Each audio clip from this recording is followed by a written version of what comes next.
They tell you the river gave me back. What they don't tell you is what it kept. 17 years later, I found out exactly what that was. And by the time I understood, it was already too late to give it back.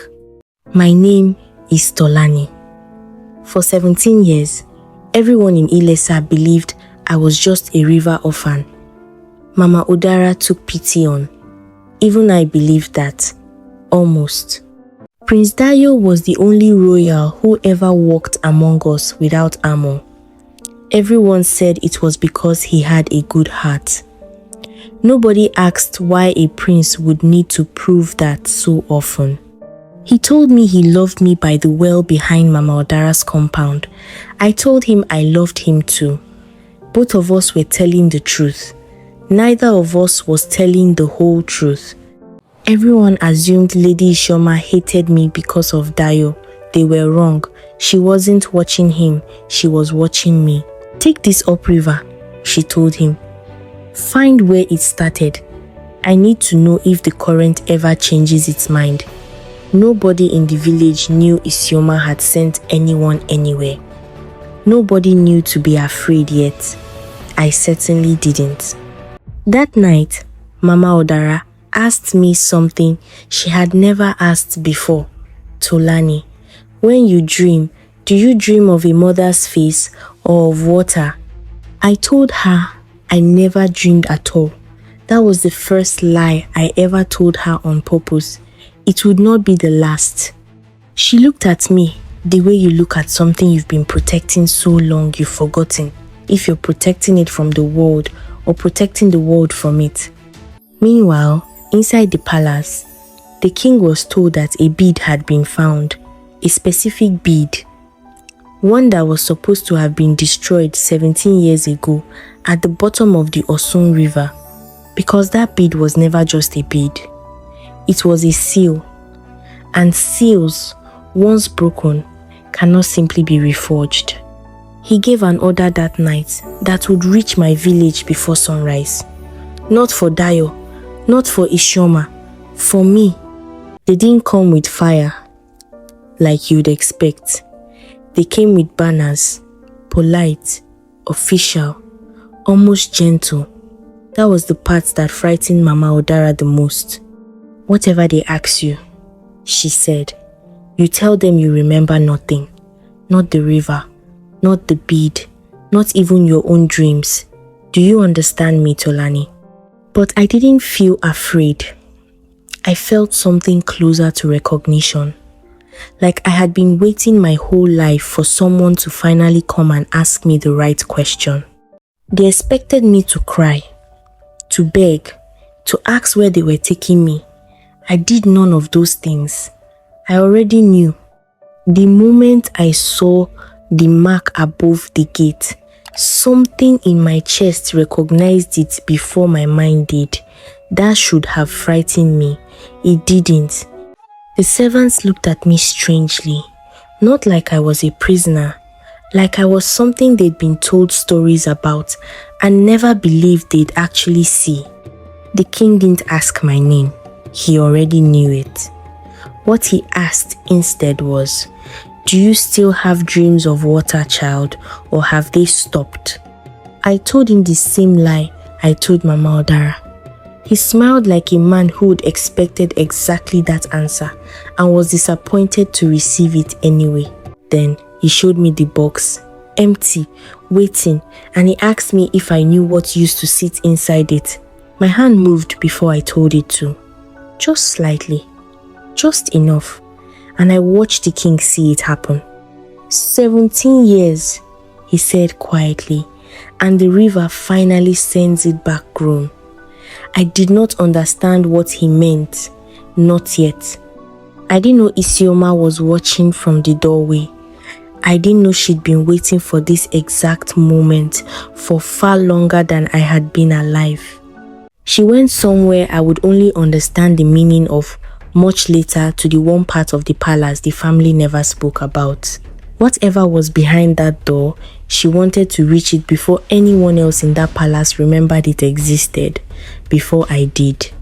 Dayo found me before I found him. And for the first time since I had known him, he looked less like a prince and more like a boy who was actually afraid of losing something. "What did they tell you?" he asked. I almost laughed, because for once, I was the one who knew something he didn't. I loved him. That part was true.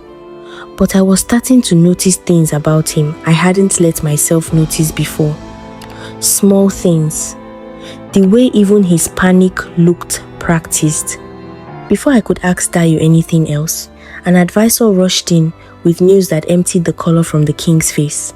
The river was burning, not the banks, not the forest beside it, the water itself.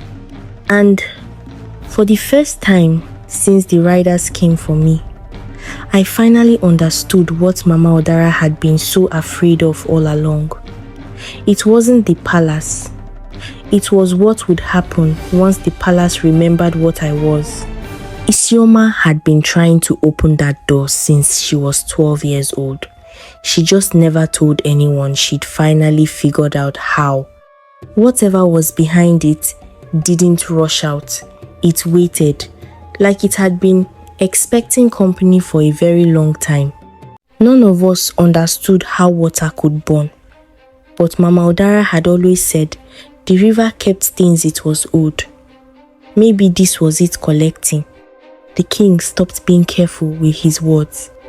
"Seal the west corridor," he said. "If she's found that door, we are already too late." I didn't know how I knew who he meant, but I did. The same way I'd known the symbol above the gate before anyone explained it to me. I ran before I decided to run. My feet already knew the way, through corridors I had never once walked in my life. The deeper I went, the less it felt like exploring, and the more it felt like remembering. I caught up to her at the threshold. Neither of us said a word. We just looked at each other like two people who'd both been lied to by the same person for different reasons. It wasn't gold. It wasn't a weapon. It was a bowl of water, so still it looked solid. And somehow, that was far more frightening. "My mother," Isioma said quietly, "used to bring me here when I was small. She told me this was where they kept what they couldn't kill." I asked her what they couldn't kill. She looked at me like the answer was standing right beside her. My reflection smiled before I did. I want you to understand, I was not smiling. It smiled anyway. "That's why they sealed the door," Isioma whispered. "Not to keep something out, to keep something in. And it's been waiting this whole time for you to come looking at it." It reached toward me, not aggressively, almost gently, like it recognized me too and had simply been waiting its turn. That's when Dayo finally caught up to me. And for the first time since I'd known him, his fear wasn't performed at all. He pulled me back a half second before whatever that was would have touched me. I don't know what would have happened if it had. Part of me wanted to find out, and then it just stopped, went dark, went ordinary, like it had decided at 17 years wasn't nearly long enough yet, and it could afford to wait a little more. I didn't know it then, but the water going dark wasn't the end of anything. It was just deciding who should be the one to explain me, the king who'd been hiding a debt, or the woman who'd been paying it in silence for 17 years. Mama Odara had never once set foot inside that palace in all the years I'd known her. She walked through those gates like she still remembered exactly where every corridor led. And, stranger still, some of the guards stepped aside for her before anyone gave the order, like they remembered her too. They walked me out of that room like I was fragile. For once, I didn't argue. I felt exactly that fragile. And then I saw her, standing in the middle of the throne hall like she owned the floor beneath her feet. I had never seen Mama Udara look small in a room before. She didn't look small then either. The king froze when he saw her.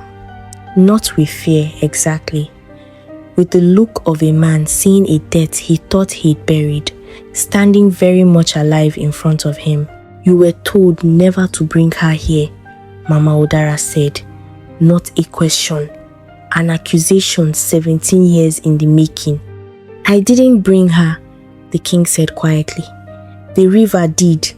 I only answered when he finally called." "The river doesn't call," she said. "The river collects. There's a difference and you know it, and you let that girl walk in here anyway." "Someone," I said, louder than I meant to, "is going to tell me what I am, right now. I am done being the only person in this room who doesn't know." Nobody answered right away. I watched them decide, without speaking, which one of them would finally break 17 years of silence. In the end, it was Mama Udara who crossed the room, not the king. Because whatever this truth was, she wasn't going to let anyone else be the one to hand it to me. 17 years ago, she said, the river took something from this kingdom that it had no right to take, and it kept it safe the only way it knew how, by wearing the shape of a child. "I'm not saying you're not my Tolani," Mama Udara said quickly. "I'm saying you were never only that. You were always both." I looked down at my own hands like they belonged to someone I was only just being introduced to. Before Mama Udara could say another word, the entire palace shuddered like something enormous had just woken up beneath it and remembered it was hungry. A guard came sprinting from the old wing, soaked to the waist, screaming that the water wasn't staying inside the bowl anymore. It didn't flood the room. It didn't spread randomly. It came in one thin line, straight across the floor, straight toward me, like it had simply been waiting for someone to finally say my name out loud. The moment the water touched me, the whole palace went dark.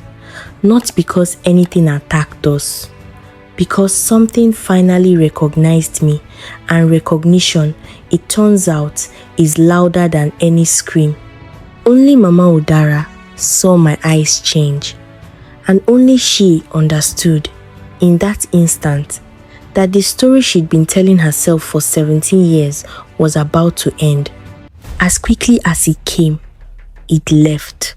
No explanation, no mark on my skin, just silence, and every single person in that room looking at me like I was suddenly a stranger. The king said a name I'd never heard, Baba Fasoranti.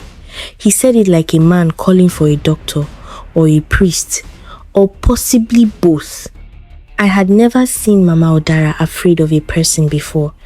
Spirits, deaths, rivers, yes, but never a person until that name was spoken. Baba Fasoranti arrived just before dawn. He didn't rush. Men who have already survived the worst thing that can happen to them rarely do. He looked at me for a long time before he spoke. Not like he was seeing something monstrous. Like he was seeing something he'd been mourning for 17 years, standing upright and breathing.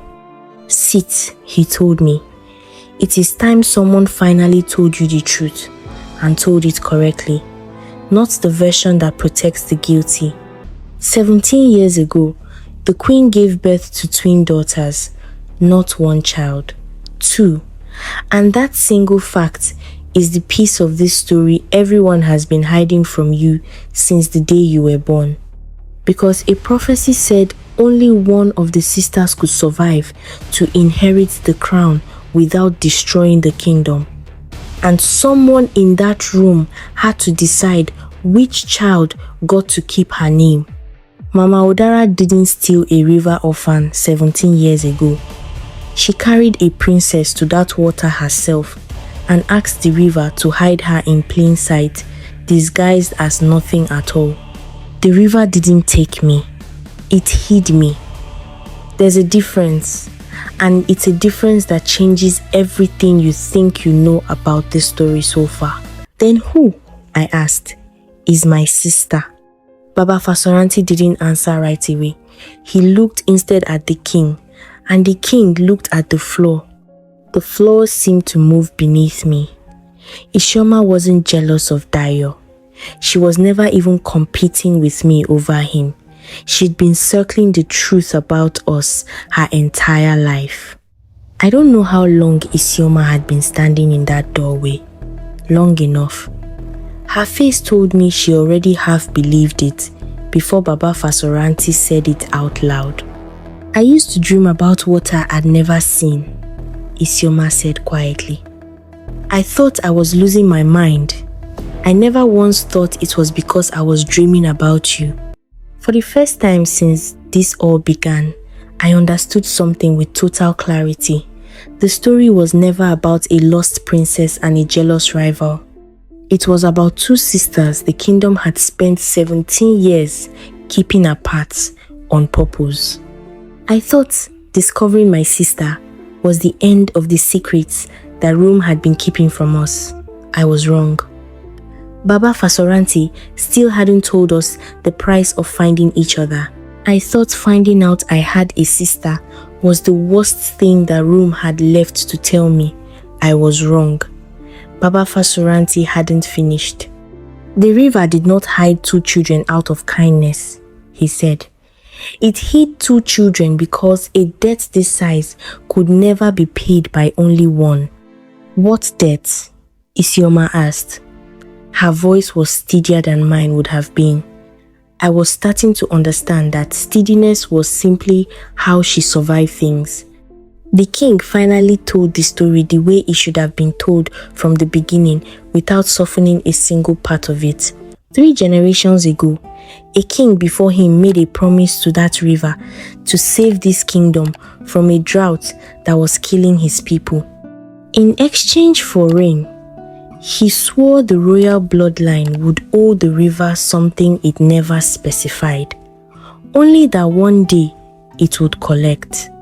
For 3 generations, Baba Fasoranti said, the river was patient. It let the debts grow quietly, the way all debts grow when nobody is watching them. And 17 years ago, it finally decided how it wanted to be repaid, not with gold, not with rain, with one of you. One of you was always meant to go back into that water, permanently. The other was always meant to take the throne. Nobody ever decided which was which. That decision was left for tonight. No, Mama Odara said. And for the first time in the entire story, I heard something close to rage in her voice. I did not carry that child to the water for 17 years just to hand her back now. The river does not ask what you are willing to give, he said gently. It only tells you what it has decided to take. It has been patient. Its patience is ending tonight. Dayo moved before he thought about it, putting himself between me and everyone else in that hall. Whatever else was true about him, that instinct, at least, was real. I've spent my whole life being told I was a spare, Isioma said. Maybe the river finally agrees with everyone else. Don't you dare, I said. It was the first time I had ever called her my sister out loud, even silently, even just in my own head. It came out before I could stop it. Isioma looked at me like the word had physically landed somewhere. Maybe it had. Neither of us had ever been allowed to use it before tonight. The river didn't wait for us to decide anything. It had already decided it was done waiting. It rose around both of us at once, not choosing between us, surrounding us together, like it hadn't made up its mind either, or like it had never actually needed to. And that's when I understood something Baba Fasoranti hadn't told us, or maybe didn't even know himself. The death was never about choosing one of us. It never needed to be, until we let someone convince us that it did. The water didn't retreat. It didn't finish rising either. It just stopped, hanging there like it was waiting for someone in that room to say the wrong thing. That's when Chief Advisor Nnamdi walked in. He looked at the glowing water rising around two royal sisters like a man reviewing an inconvenient tax report. "Your Majesty," he said, "I have served this crown for 22 years. I have never once told you something you did not need to hear. I will not start tonight. The river has waited 3 generations, he said. If we deny it any longer, it will not simply flood a throne room, it will flood a kingdom. One life, freely given, could end this tonight. I understand your love for them," he told Mama Odara gently. "But love has never once been strong enough to argue with a drought." Isioma was the first to see it. I watched her expression change, like she was recognizing a familiar shape underneath an unfamiliar coat. "You've wanted one of us gone since before tonight, haven't you?" she said. It wasn't a question. It was an accusation dressed politely as one. For the first time since he'd entered the room, Chief Advisor Nnamdi didn't have an immediate answer. That silence told me everything his careful words had been hiding. Years before I was born, Nnamdi had argued the council should never search for the missing princess at all. 2 clean heirs, he'd said, threatened the stability of a kingdom far more than 1 heir with no rivals. "I am not your enemy," he said finally. "I am the only person in this hall willing to make the hard choice. Everyone else is too sentimental to make." The king looked at a man he had trusted for 22 years like he was seeing him for the first time. I understood that feeling better than anyone else in that room. Baba Fasoranti had been silent through all of it. When he finally spoke again, even Nnamdi stopped talking. "You assume the river wants a sacrifice," he said. "You have assumed this for 22 years, Chief Advisor.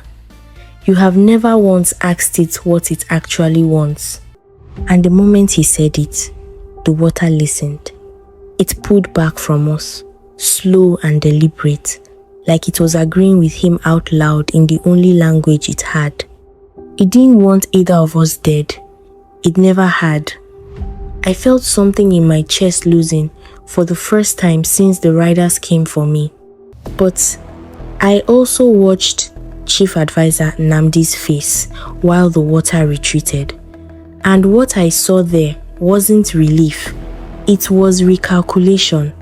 He bowed. He excused himself. He walked away exactly as calmly as he'd arrived.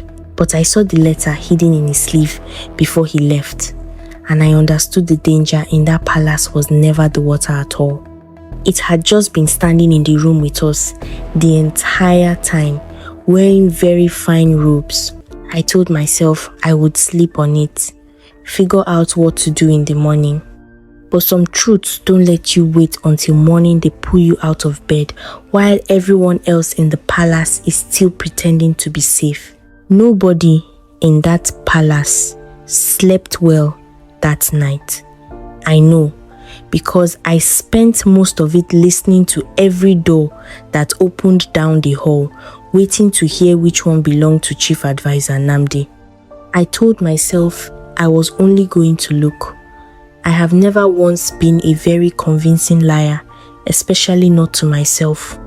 I found his study by following the one thing every careful man forgets to hide the smell of a candle that's been burning far longer than an innocent letter would need.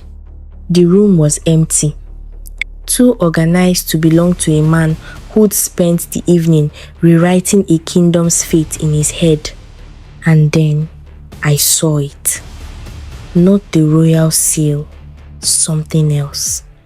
A mark I didn't recognize, pressed into dark red wax, half hidden like it was never meant to be found by anyone in this palace at all.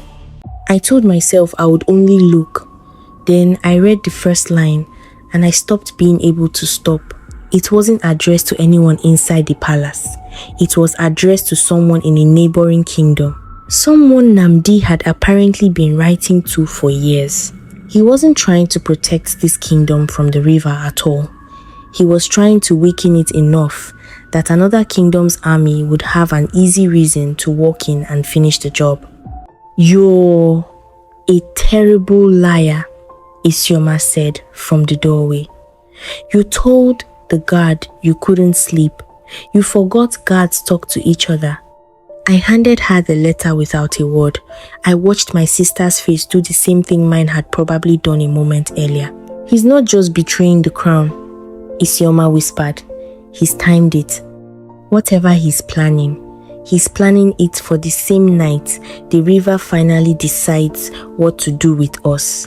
We barely had time to hide it before the footsteps reached the door. It was Dayo, not Namdi. I have never been more relieved to see someone in my entire life and more annoyed at how obvious my relief must have looked. He didn't ask what we were doing there. He looked at the broken seal on the desk and understood immediately that whatever we'd found, it was the kind of thing that gets people killed for finding it. We agreed there was only one place that letter could safely go straight into the king's hands before anyone realized it was missing. But when we reached his chamber, something was already wrong. No guards at the door, no sound from inside, just a silence that felt deliberate. The king was gone, and on the floor, leading toward the open window, was a trail of the exact same red wax I had just broken the seal on, still slightly warm. I have thought about that trail of wax every day since. How something so small, so easy to miss, was the only reason we found him in time. Whoever took the king didn't want to be seen using the front halls, which meant they knew this palace almost as well as Mama Odara did. We didn't wake the guards. Not yet. Isioma's instinct, and it turned out to be the right one if Nnamdi had allies inside the palace. We had no way of knowing which uniform they were wearing. The lower corridors of that palace hadn't been used in years, except, apparently, by people who needed somewhere no one would think to look. "These tunnels are older than the current palace," Dayo whispered. "My father showed me maps of them once. He said they led to the river." "Your father?" I said slowly. Why would a prince's father have maps of tunnels under someone else's palace? He didn't answer right away. And in that silence, I felt something cold settle in my stomach that had nothing to do with the tunnel air.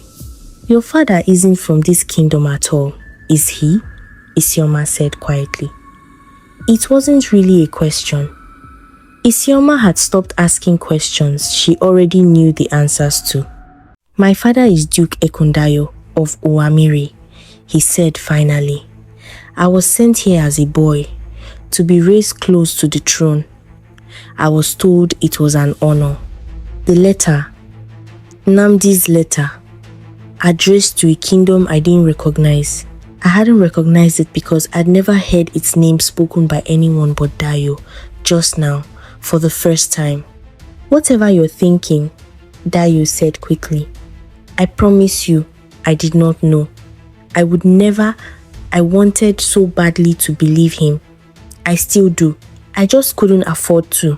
Not yet." We kept moving. Whatever was true about Dayo's father would have to wait. The king was still somewhere ahead of us, and every minute mattered more than my doubts. We found him exactly where the wax trail ended, alive, bound, and staring straight at Chief Advisor Namdi with the expression of a man who finally understood exactly how long he'd been betrayed. Namdi didn't look startled to see us. If anything, he looked almost pleased, like the last piece of his plan had just walked in on its own. I did wonder which of you would find the letter first. Namdi said. I confess, I was hoping it would take a little longer. Don't listen to him, the king called out, his voice raw. Whatever he offers you, it is already a lie before he finishes saying it. But Namdi wasn't looking at the king anymore.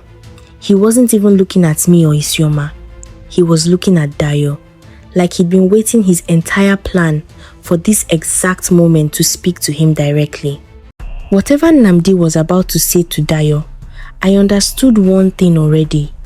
It wasn't a threat, it was an offer. And offers, in my experience so far, were always more dangerous than threats. Your father sent me a question 3 months ago, and Namdi said to Dayo. He wanted to know if his son had grown into someone willing to claim what should have been his. I had spent months learning to see through Dayo's performances. In that moment, for the first time, I had absolutely no idea what I was looking at. This kingdom has no true heir, Namdi said. 2 girls the river spat out, and a king too sentimental to rule without guilt weighing down every decision. Owamiri could absorb this kingdom peacefully, Dayo, through you, through marriage. No war, no bloodshed, just succession. And if he refuses, Isioma demanded. Namdi didn't even look at her when he answered. That, more than anything he said, told me how little he thought her opinion mattered to his plan. Then Owamiri comes anyway, he said simply. Only with soldiers instead of a wedding. I would much rather it be a wedding, Dayo. Wouldn't you? Dayo looked at me like a man standing at the edge of something he'd never known was there his whole life. I didn't know what I wanted him to say. I only knew that whatever he chose in that chamber would be the truest thing about him I had ever seen. You raised me to be kind to strangers so that one day I could betray the people I actually grew to love, Dayo said quietly. I understand the plan now. I am simply not going to finish it. For the first time since Chief Advisor Anamdi had entered this story, I watched him lose control of his own face. Then you were always going to be the harder way, he said, and the room stopped being a negotiation. Everything happened at once. Dayo fighting, Isioma cutting the king free, and me standing there for one useless second, wondering what a girl made of river water was actually supposed to do in a sword fight. I didn't decide to do what happened next. My hand moved the way it had moved toward the empty box days ago, before I told it to. The water didn't rise around all of us this time. It knew exactly who it wasn't protecting. For 3 generations, that river had been treated like a debt to be feared. In that tunnel, for the first time, I understood it could also be a death that chose sides. Namdi didn't stay to see how the fight ended. Whatever else was true about him, he was clever enough to know exactly when he'd already lost. The king lived. Namdi's soldiers fled or surrendered, and somewhere in that chaos, Dayo had made his choice without a single moment of hesitation. I looked down at my hand, still faintly glowing in the dark. For 17 years, I had been told I was hiding something dangerous. That night, in that tunnel, I finally understood I wasn't hiding a danger. I was the answer to one. The glow faded within the hour. The mark it left behind did not, and by morning it had grown. Baba Fasoranti looked at it for a long time before he said the words I had been dreading since the moment the water first chose sides in that tunnel. Nothing that river gives is free, child. Not even protection. What does it want this time? I asked. I was getting tired of asking that question. I was getting more tired of never liking the answer. The river gave you its strength to protect the people you love, he said. It will keep giving you that strength, but strength like that roots itself. Every time you use it, it grows a little deeper into you and a little further from the girl your grandmother raised. How much further can it go before there is nothing of her left underneath it? Mama Odara demanded. Baba Fasuranti didn't answer. I have come to understand that his silences are always the most honest thing about him. Isioma held her bare arm next to mine without a word. Nothing, not even a shadow of what was spreading across mine. Why only her? Isioma asked quietly. Baba Fasuranti looked between us for a long moment before he answered. Because she was the one who reached for it, he said. Not because the river loves her more, because she has spent her whole life reaching toward things quietly without asking permission first. That is not a river trait, child. That is simply who you have always been. There was no time to sit with that thought. There rarely is in a palace. Owamiri banners at the eastern border, the messenger said. Several hundred men, moving slowly, deliberately. Slowly was somehow worse than fast would have been. Slowly meant they weren't afraid of being seen. The king stood before anyone could stop him. Whatever weakness the last few days had left in his body, none of it reached his voice. Then Namdi has already reached his master. We have less time than I hoped. Let me go to the border, Dayo said. If my father's men see me standing against them, it might buy us time. It might make them hesitate. Or it might make them decide you're worth capturing instead of hesitating over, I said. I hated how much I meant it. I spent my whole life being raised as someone else's weapon, he said quietly. Let me finally decide just once what I actually get used for. The king agreed, though it clearly cost him something to say yes.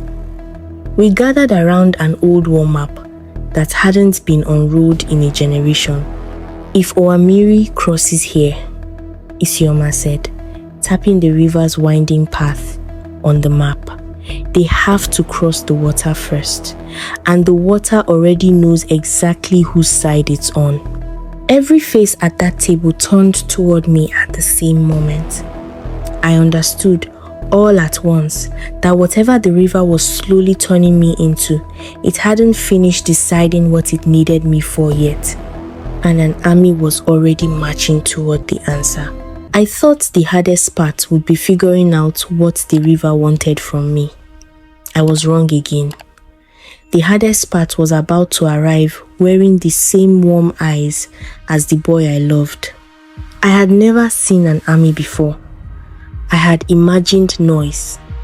Instead, it was the silence that frightened me most. Dayo walked to that riverbank alone, unarmed, the way he used to walk through the village market without guards. I finally understood that had never just been kindness. It had always been practice. The man who crossed the water first wasn't a soldier. It was Dayo's father. And the way he looked at his son, I want to say it was cold. It wasn't. That was almost worse. You look well, my son, the Duke said. 16 years I let another kingdom raise you into a king. I did not send an army to hurt you. I sent it to finally bring you home. This is my home, Dayo said. It has been for 16 years. I did not need rescuing from it, father. I needed you to stop sending men to burn it down for my benefit. We weren't supposed to be that close, Isioma insisted, and by that point in the story, I had learnt better than to argue with her instincts. He believes every word he's saying, Isioma whispered. That makes him more dangerous than Namdi ever was. Namdi knew he was lying. This man thinks he's the hero of this story. I had spent this entire story learning to recognize monsters by how they smiled. Nobody had warned me the most dangerous ones might genuinely believe they loved you. I don't know how he saw me through that many trees, but his eyes found mine, like he already knew exactly what he was looking for. Chief Advisor Annamdi told me a great deal about your kingdom's new complications, the Duke called out, not to Dayo anymore, but clearly for all of us to hear. Isioma stepped out before I could stop her. If you're going to look at my sister, she said, loud enough to carry across the water, you can look at me instead. I watched him recalculate everything in real time, the same way Namdi once had. Men like that never stop calculating, even when they're pretending to negotiate. Owamiri does not need to be your enemy, he said. 2 royal daughters, a strong neighboring house, and a peace that could last generations. I am not the villain in this story, girls. I am simply the only one here, still thinking about tomorrow. Leave them out of this, Dayo said, and for the first time, I heard something in his voice I hadn't heard before. Not fear, not performance, just fury, entirely his own. The river felt it too. I don't know how else to explain what happened next, except that it had been listening this entire time, and it had finally heard enough. A wall of light rose straight out of the river, stretching the entire width of the water, dividing both banks completely. Not a flood, a boundary. The Duke looked at that wall of light for a long moment. Then he smiled, not defeated, not afraid. Like a man who had just been handed proof of exactly what he came looking for. Well, he said quietly, before turning back toward his men. That settles that question, doesn't it? The war held for 3 days. 3 days of an army that didn't retreat and a river that didn't relax. Everyone kept waiting for one of them to blink first. On the 3rd morning, the king called us together, not to discuss the war, to discuss something none of us had wanted to say out loud yet. If Owamiri attacks in force, the king said, this kingdom needs a clear heir standing beside me. Not 2 girls, the council still argues about in whispers. 1 name, 1 line of succession. It is time. We decided. I looked at Isioma. She looked at me. Neither of us had ever said the word queen out loud to each other. We had been too busy simply learning how to be sisters. You cannot ask them to compete over a crown 3 days after they finally found each other, Mama Odara said. Some debts should not be paid twice by the same family. Isioma stood before anyone else could speak for her. She had spent her whole life being spoken over. I understood, watching her, that she wasn't going to let that happen about this. I don't want the crown, she said. I spent 17 years being groomed to expect it, and it never once felt like mine. It felt like a debt I was born owing. I am done paying debts I never agreed to. Every eye in that room turned toward me next. I felt the weight of it land somewhere just beneath my ribs. I don't know what I am yet, I said honestly. Some days I feel like a village girl who happens to have royal blood. Other days I feel like the river wearing a girl's shape, borrowing her voice.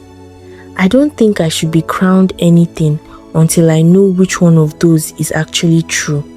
Perhaps, Baba Fasoranti said, that is the wrong question to keep asking. Perhaps you are not required to choose between the girl and the river. Perhaps you were always both, the same way a river is both water and the banks that shape it. It didn't answer the question of the crown, but it was the first thing anyone had said in days that made the mark on my arm feel a little less like a countdown. The conversation ended the way most important conversations in that palace seemed to, with someone running in before anyone could finish it. The Duke has pulled half his men back from the border, the scouts reported, but smaller groups have been seen moving inland. not toward the wall, around it. The king understood before any of us did. He never intended to cross the river, he said quietly. He only needed us distracted by it. Isioma found it before any of the king's generals did. Her finger traced a path curling away from the river toward a village none of the soldiers had thought to guard. It was a small village, poor, unremarkable to anyone who didn't already know what or who had once lived there. It was Ilesa, my village. The Duke had never been trying to win a war at the border at all. He was clearing a path straight back to where this whole story started. We didn't stop to argue about crowns anymore. There wasn't time. Whatever the Duke wanted from my village, we were about to find out it was never something a war could actually win him. We rode faster than I have ever ridden in my life. I kept thinking about Mama Odara's compound, about the well, about whether any of it would still be standing by the time we arrived. We weren't too late, not yet. But smoke was already rising from somewhere near the edge of the village, and I understood we had arrived with minutes, not hours. They weren't raising the village, they were searching it. House by house, calm and thorough, like men looking for something specific instead of soldiers looking for a fight. I watched them move straight toward Mama Odara's old compound without hesitation, like they already had a map memorized. And I understood all at once that they weren't looking for a person at all.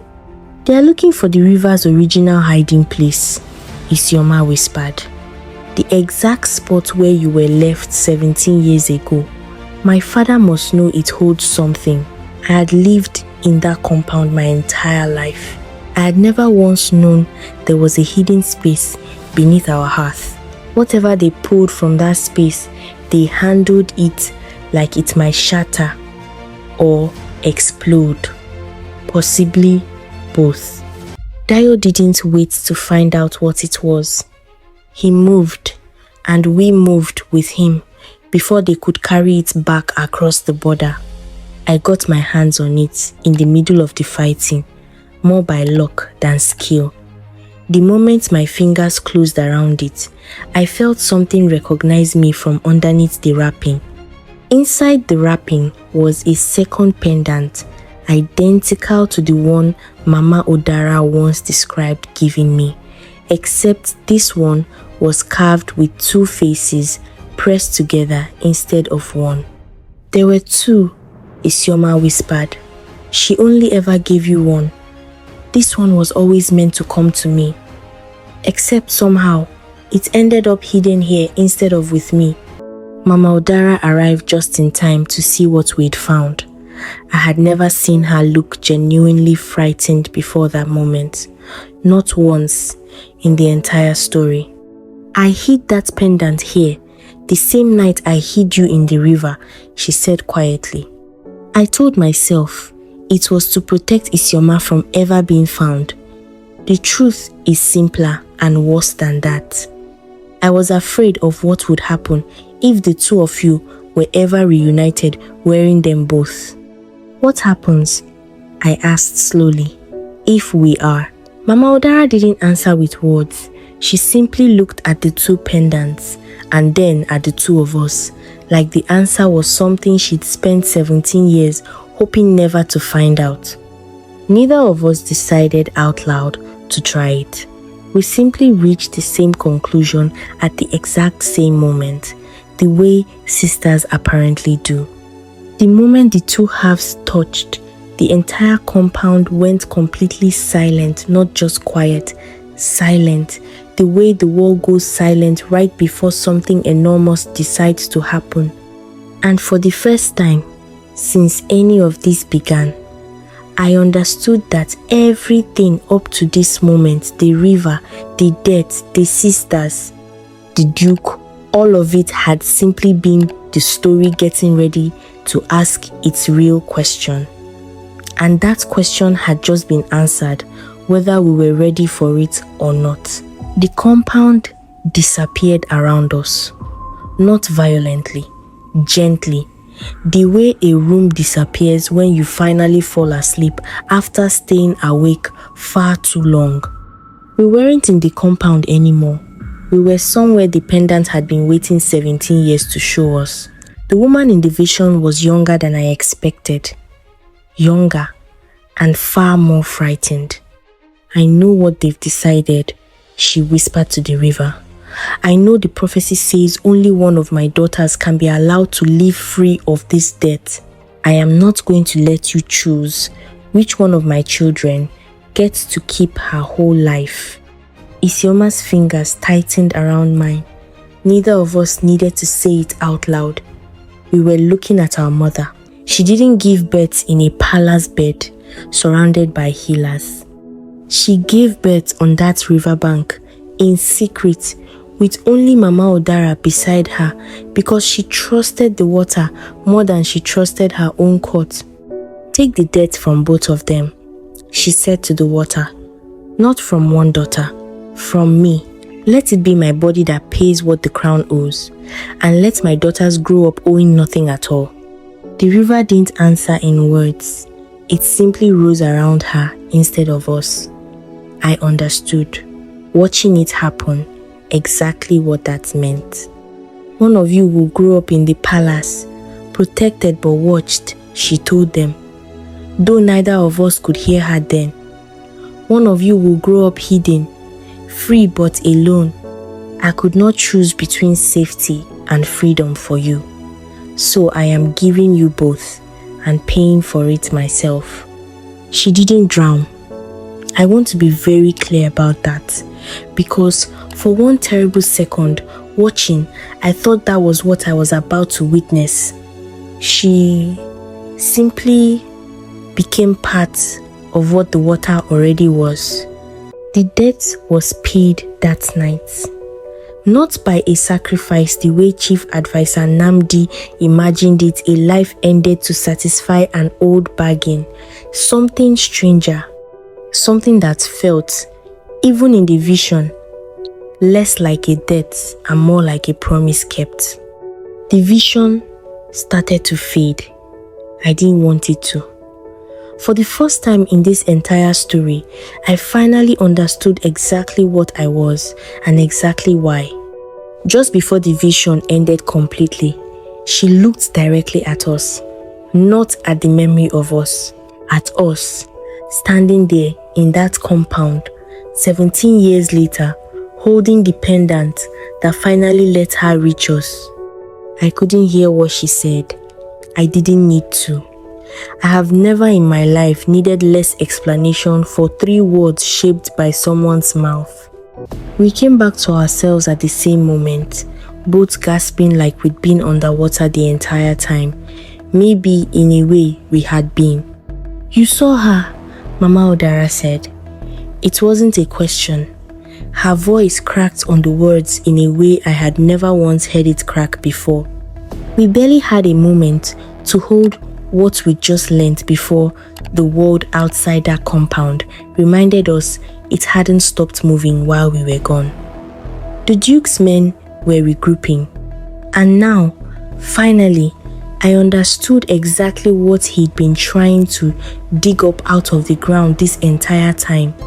Not a weapon, not a princess, her. I didn't have time to grieve a mother. I'd only just learned to miss. The Duke was already standing at the edge of my village, and for the first time, I understood I wasn't looking at an enemy. I was looking at someone who'd loved her too. He came himself this time. Not a message, not a patrol. The Duke of Owamiri, standing in my village, in person, for the first time since this entire story began. He looked at the pendant glowing in our hands like a man seeing a ghost he'd spent 17 years hoping was actually dead. Dio positioned himself between us, the way he had at the river. This time, his father didn't even look at him. "That light," the Duke said softly. I have not seen that particular light in 17 years. I had convinced myself I imagined it the first time. Izuma's eyes narrowed. You knew her, she said slowly. You didn't just know about my mother. You knew her. I have watched that man threaten a kingdom, manipulate his own son, and march an army to my village's doorstep. I was not prepared for what his face did next. Before she was your mother, he said quietly, before she was anyone's queen, she was supposed to be mine.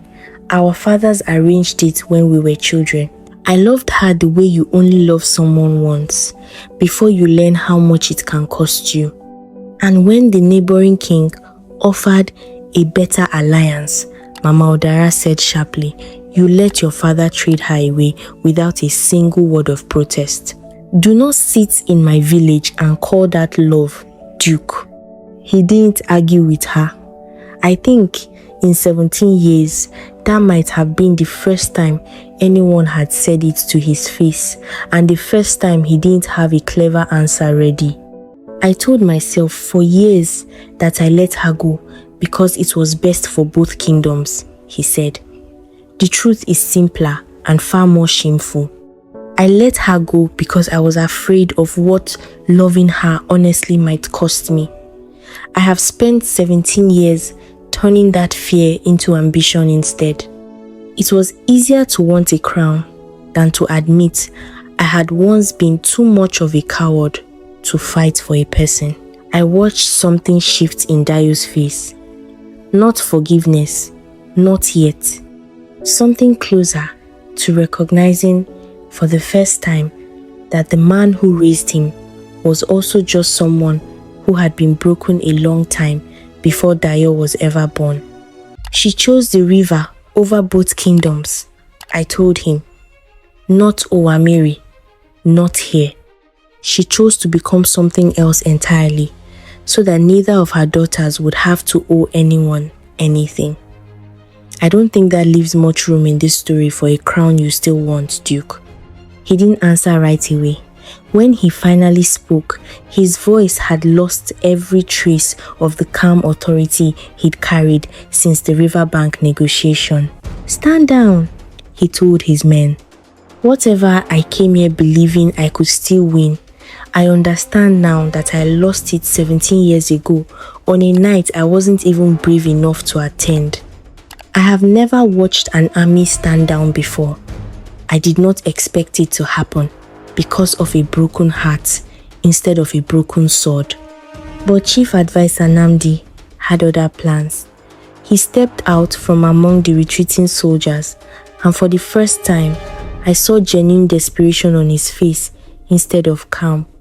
If you are all too sentimental to finish this, Namdi snarled, then I will finish it myself. And he moved faster than any of us expected a man his age to move. Straight toward the one thing in that compound he still believed could be taken. I didn't have to reach for the river this time. It reached for us before I even understood we were in danger. It threw him back like something swatting away an insect that had finally overstayed its welcome. It was over in seconds. After everything Namdi had built across this entire story, it ended with him flat on his back in the dirt, disarmed by water he never once understood. He laughed. That frightened me more than the knife had.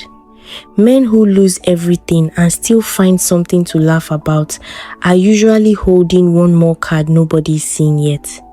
I trusted your counsel for years, the Duke said quietly. I assumed your ambition was your own. I was wrong, wasn't I? You always assumed I served you, Namdi said. I only ever let you believe that because it made you easier to guide. He drew out a small token instead of a weapon. The same seal I'd seen pressed into red wax on that letter weeks ago in a study I was never supposed to enter.